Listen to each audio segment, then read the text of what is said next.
You might have heard that the US has a Space Force, but you may not be aware of just how much the military relies on Space Force assets for things like detecting missile launches, guiding warships, launching precision strikes, and spying on adversaries. But as space becomes more crowded and contested, U.S. space systems are facing a growing array of threats. It's one of China's most ambitious space missions yet. Russian nukes in space. Alarm bells were sounding throughout Washington. And the Space Force says it's shifting to a war-fighting posture. We have to secure our nation's interests in, from, and to space. It's as simple as that. We traveled to the Pentagon in January to learn more about how countries like Russia and China are trying to challenge U.S. dominance in space, and how the Space Force is working to stay on the leading edge.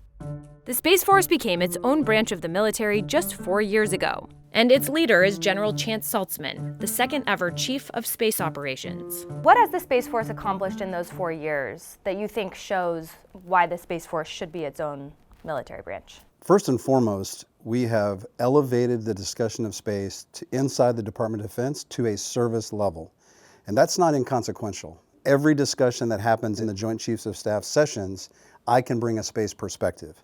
That never happened when there wasn't a Space Force. During Desert Storm in the 1990s, the U.S. began using space technologies like GPS and satellite communications to fight wars. And for decades, those systems advanced without facing any serious challenges. Then, in 2007, China first demonstrated that it could shoot down a satellite with a missile, an event General Saltzman observed from the Joint Space Operations Center. What was that day like? I think we all realized space is not the same after this, that this is now a contested environment. There are operational weapon systems that are going to hold at risk the satellites that we hold dear, and now we have to respond. Have there been any other days similar to the gravity of that day that you've experienced? Yeah, two come to mind. One, the Russians did the same thing in 21, where they destroyed a satellite. But the other one is the hypersonic test that the Chinese did. That's a game changer. That's a space-to-ground weapon. Since then, the threats and competition have only grown. The U.S. still has, by far, the most satellites in orbit, including commercial, government, and military spacecraft. But adversaries have been racing to catch up and develop ways to take out U.S. systems. How big of a challenge does China pose in space? Substantial. I think that's the best way to describe it. Two things worry me most about it. One is the quality of the capabilities that they're putting on orbit and the pace with which they're putting them on orbit. There's just a number of weapon systems that actually can cause us problems that we're going to have to contend with in that contested space, and they are developing them very rapidly. What about Russia? Does Russia continue to be a space power or a space threat? Absolutely. We monitor and assess that. They are still investing in their space capabilities. They still have the intentions to build weapons for space, and we are monitoring, assessing, and responding to them.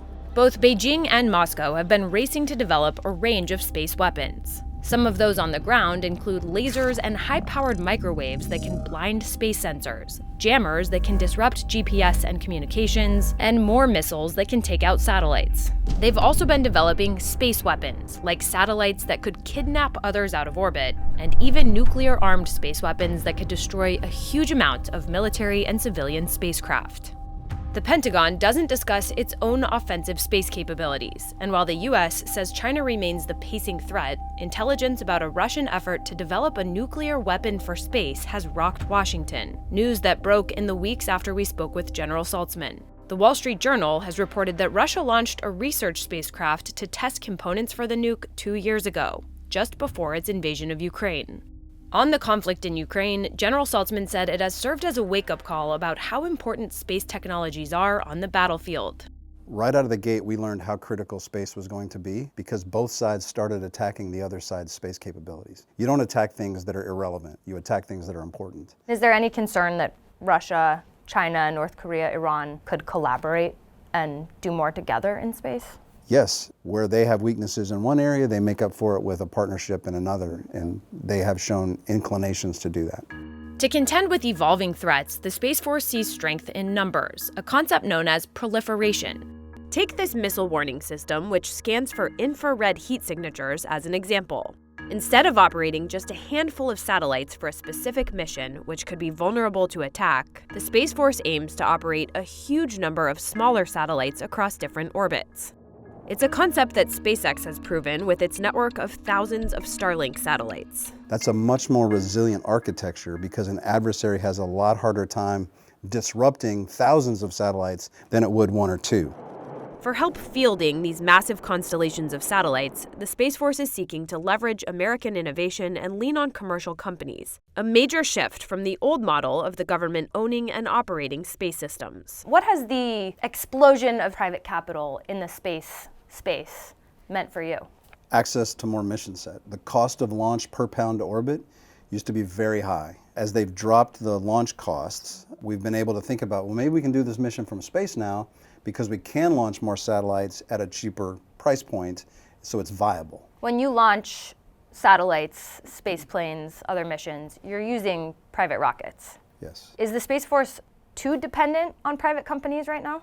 That's not the way I would describe it. The military, really, we don't build things ourselves. We rely on companies to build them for us, and we contract them to build it, whether it's a tank or an airplane or a rocket in this case. As long as we have competitive services, then we're in good shape executing taxpayer dollars. So, where do the Space Force's nearly 14,000 Guardians stationed across the country and around the world come into play? Among other things, they're responsible for supporting launches and operating different types of spacecraft critical to military operations, like GPS satellites, missile warning sensors, surveillance equipment, weather tracking instruments, and satellite communications gear. Guardians also track thousands of other satellites and pieces of space debris across various orbits and protect ground systems that are critical to satellite operations. There's national interest beyond the military with military space systems, and so we have to have access. We have to be able to launch, continuously put new spacecraft in orbit. We have to protect the domain in space from potential adversaries,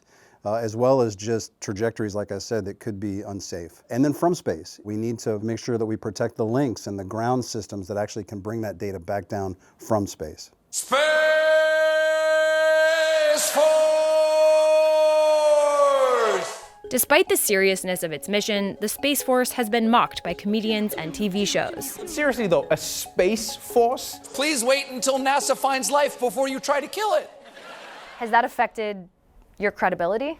I don't think so. I think the Guardians that do the missions in the Space Force know exactly how critical their missions are. Again, it's about the criticality of the space. And now we bring a seriousness and a focus on how best to deal with all the challenges that are arising in space, something we didn't necessarily have before we had a Space Force.